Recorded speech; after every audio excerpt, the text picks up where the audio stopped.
Bighorn Peak is just right before Ontario Peak from the IceHouse saddle. Let me show you how this trail looks like.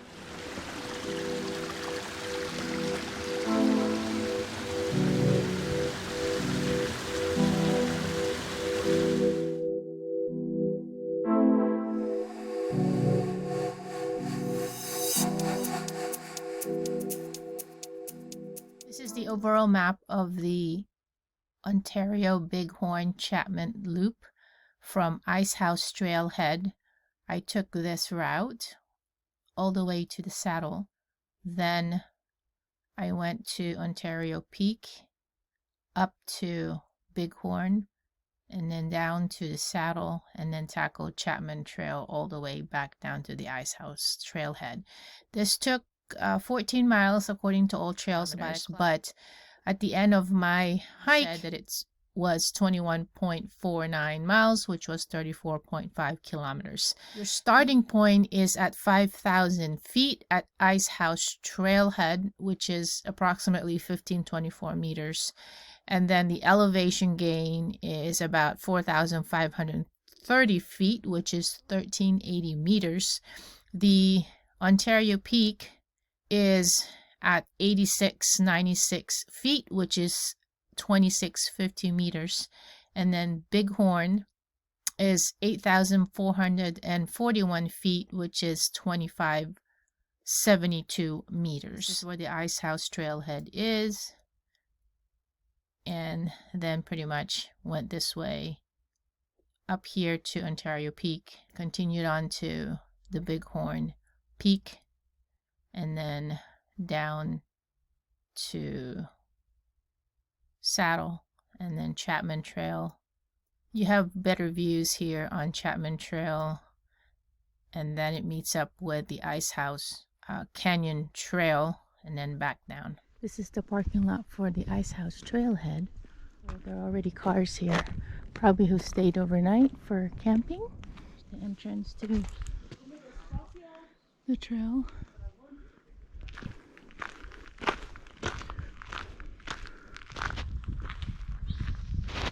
And then you'll go ahead and turn left there.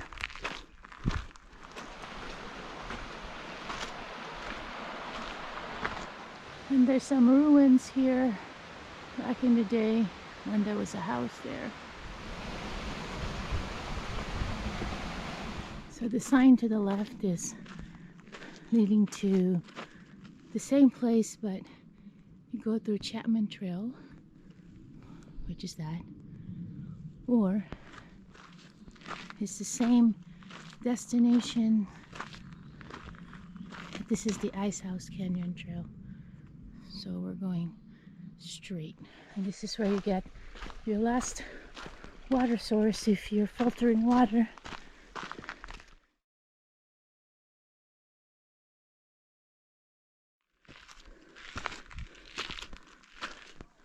This is the start of the switchback to the saddle. This is another water source actually, all the way up at the switchback.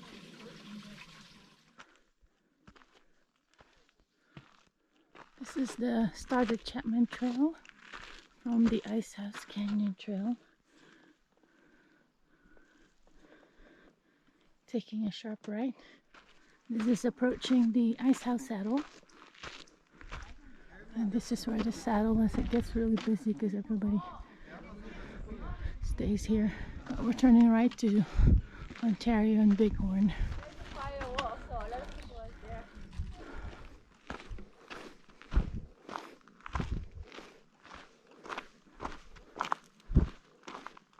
So about 1/8 to 1/4 of a mile, there's a log here.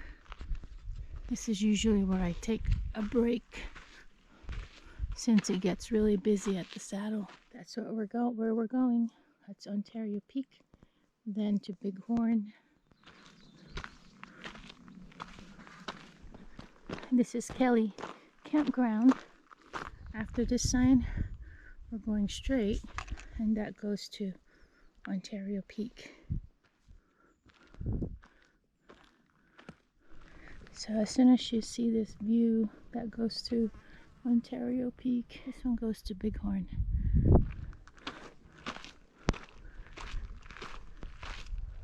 So about the last 2 miles to Ontario Peak. It's pretty exposed, so make sure you have enough water.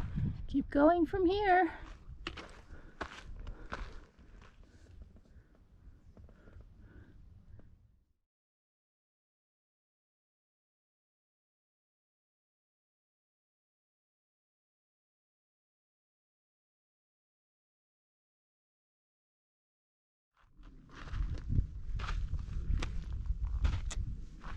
Going back down from Ontario Peak.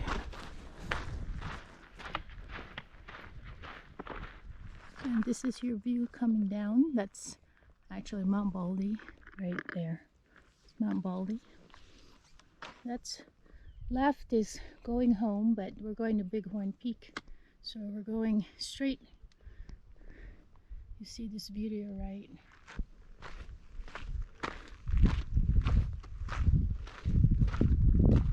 Some people said that there's no trail, a clear path here, and it's not well maintained, but that's just the nature of being out in the woods. I find a trail here.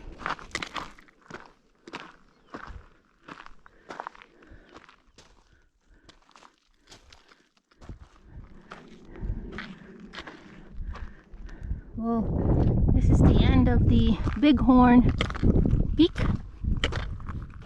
This is the sign, Bighorn Peak, 8,441 feet. And this is your view.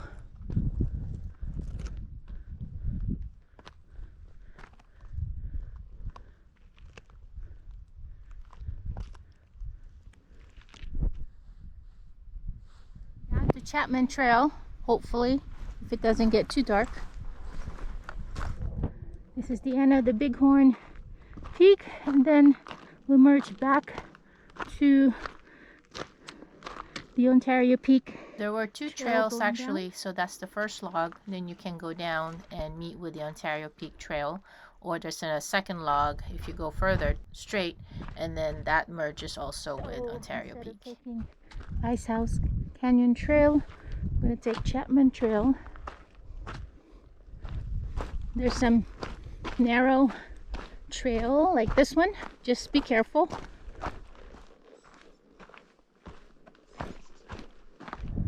So that's the Cedar Glen campground. Along Chapman Trail, there's a water source here, the only one. So you need water, there it is. It's just right after Cedar Glen campground if you're coming from Ontario Peak, and if you're coming from the IceHouse trailhead, then it's right before Cedar Glen.